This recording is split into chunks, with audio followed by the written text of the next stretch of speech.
Most people entering retirement have spent decades mastering the art of saving, and yet once they get to retirement, they freeze.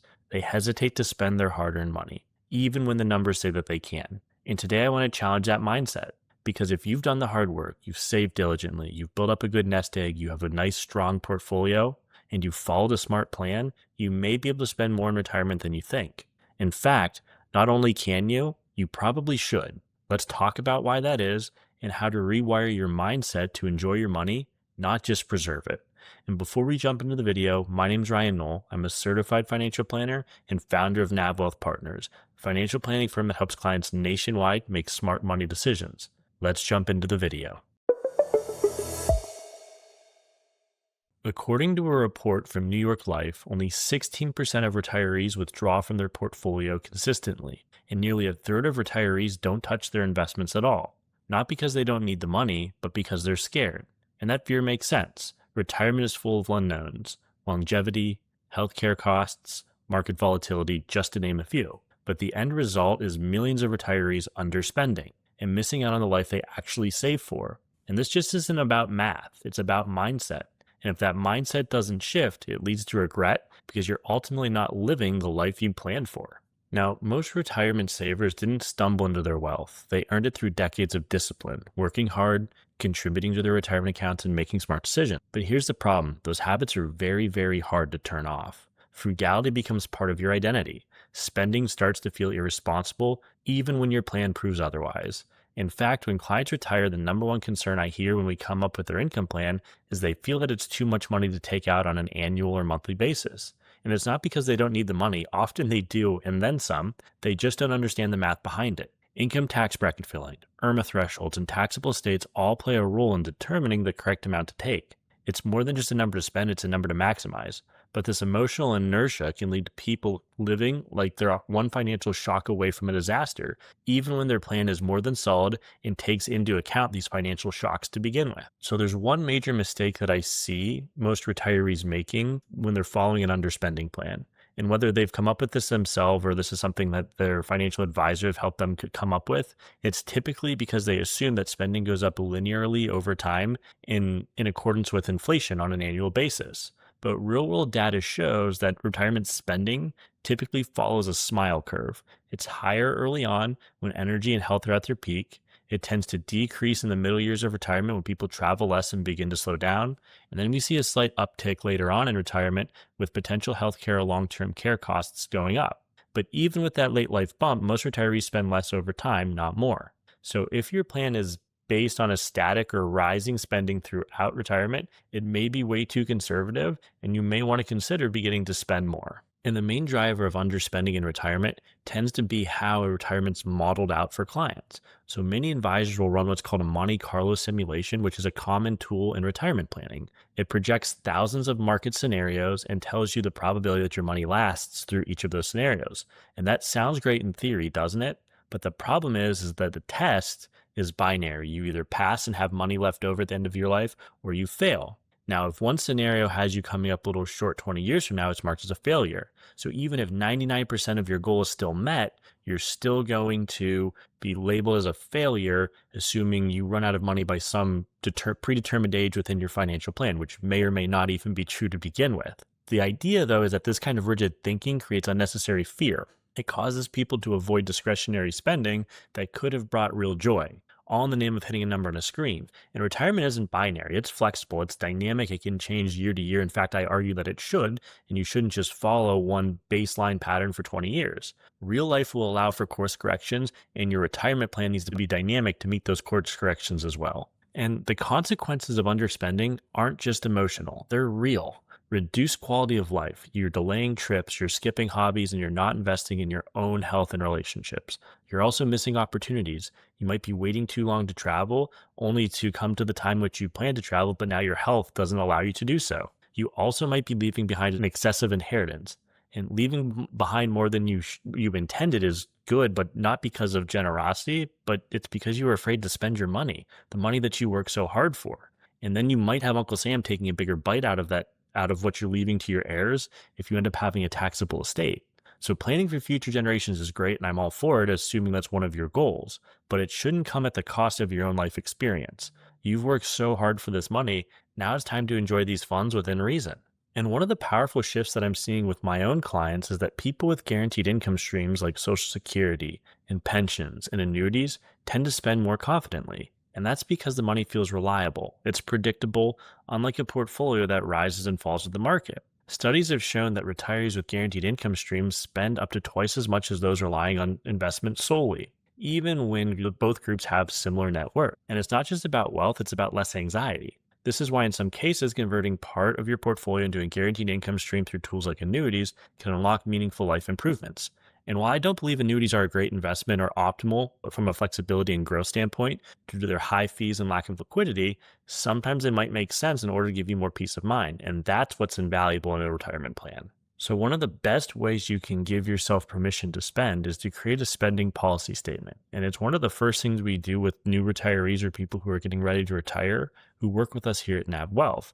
And for some clients, it's literally typing out on a Word document or writing down on a piece of paper what that is. For others, it's just high level bullet points as to what they're willing to spend their money on guilt free.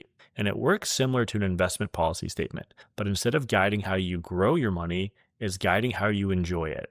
You write out the purpose behind your spending, travel, hobbies, family, healthcare, and you allocate specific amounts to each of those goals.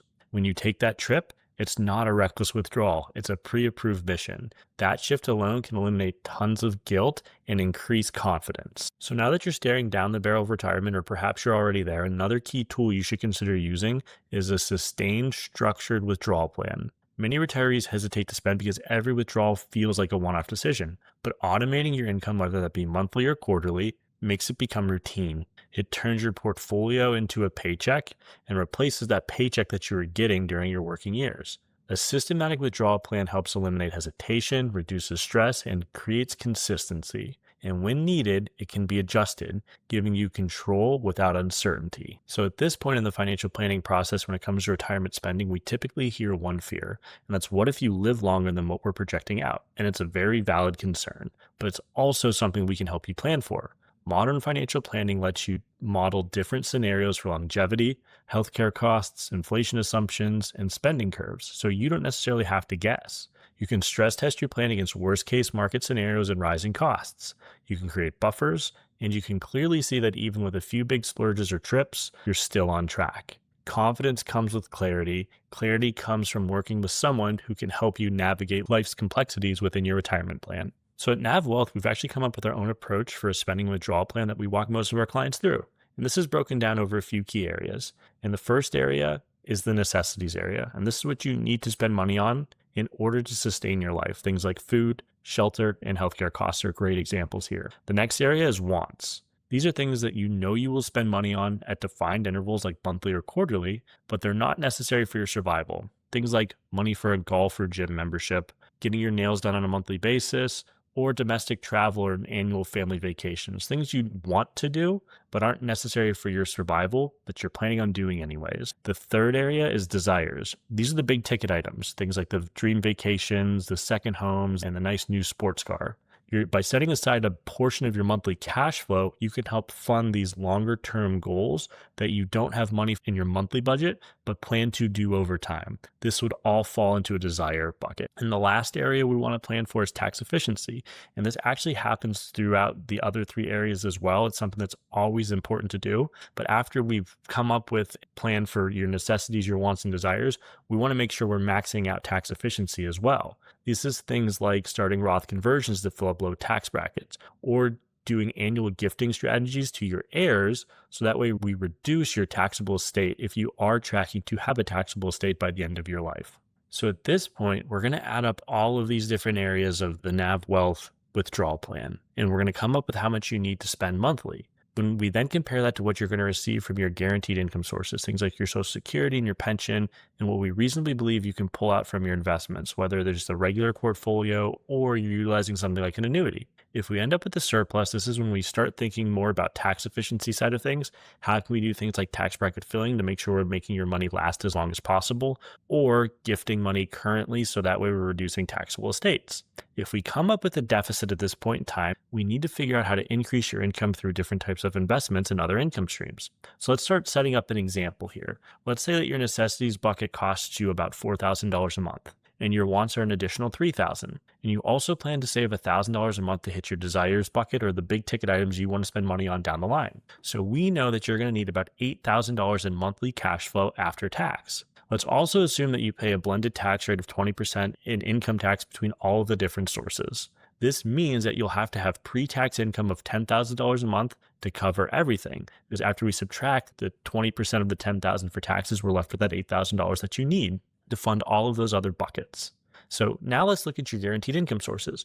You have a monthly pension of $3,500, and your Social Security each month after tax is $2,000. So we know that after tax between your pension and Social Security, you're bringing in $5,500 a month. So you have enough from these sources to cover your necessities and roughly half of your wants, which is a great area to be in. This is exactly what we're going to start setting up when we start looking at your portfolio to see what you can reasonably pull from that area of your portfolio in order to not run out of money and maximize your plan overall. So now let's take a look at your portfolio. And let's say you have a $2 million portfolio built up outside of your guaranteed income sources. And we think that you can pull out about $80,000 a year from that portfolio. And we reasonably expect that you will never run out of money during your lifetime. So after tax, that $80,000 that you pull out is worth roughly $64,000 or $5,300 per month in cash flow. So total cash flow between your guaranteed sources, which your portfolio is providing you, is $10,800, which is $2,800 more than you need to fund your necessities, your wants, and your desires. Now, this excess money gives us a lot of options. We can do Roth conversions if it's in tax-deferred accounts. We can reinvest back into the portfolio on the non-qualified side, or we can simply spend it or gift it. But we also want to continue more so down the tax efficiency side of things because that's where you're going to get the most bang for your buck. We want to make sure we're taking full advantage of Roth conversions at low tax rates. We want to make sure we're filling up the 10, the 12, and even the 22% bracket to help that money last longer. And for those of you who have large capital gains embedded in your portfolio, you want to make sure that you're realizing up to the annual limit of the 0% bracket after accounting for all of your taxable income. This will allow you to receive more money tax-free. You can adjust your basis in those securities, so that way when you do need to tap them somewhere down the line, the tax ramifications for doing so are even lower. But what if on the flip side, you don't have enough to cover your expenses? Let's say instead of a $2 million portfolio, yours is only worth $500,000, and you can only claim about $20,000 per year in income from that portfolio pre-tax. You still have your Social Security and pension coming in at $5,500 a month after tax, and the distribution you can pull from your $500,000 portfolio is roughly $1,300 after tax. So you have roughly $6,800 in monthly after-tax income. Our first goal is to make sure that your necessities are taken care of, which they are. But then our next goal is making sure your wants are taken care of. But we have a $200 shortfall because we know that between necessities and wants, you need $7,000 of after-tax income, but you're only showing $6,800. So what would we do next? Well, this might be a place where we look at alternative investments or working a little bit longer. But let's go down the alternative investment route. Let's say we look at something like an annuity, which might be able to pay you closer to $1,700 per month in income. This would cover both your necessities and your wants, but it would limit what you could put aside monthly for your desires. Instead of having $1,000 per month going to your desires, you're going to have closer to $200 per month. And it also limits what we're going to be able to do from a tax efficiency standpoint because we don't have the cash flow to support it. But this just goes to show you that you need to not only think about what your ideal retirement lifestyle would look like, but how you're going to have a withdrawal plan that sustains it and provide that lifestyle. So if you've done the work, you've built a solid plan, you've saved consistently, and you've run the numbers, it might be time to shift your mindset from fear to freedom. Retirement is not about preserving your wealth at all costs. It's about using your wealth to help you live well.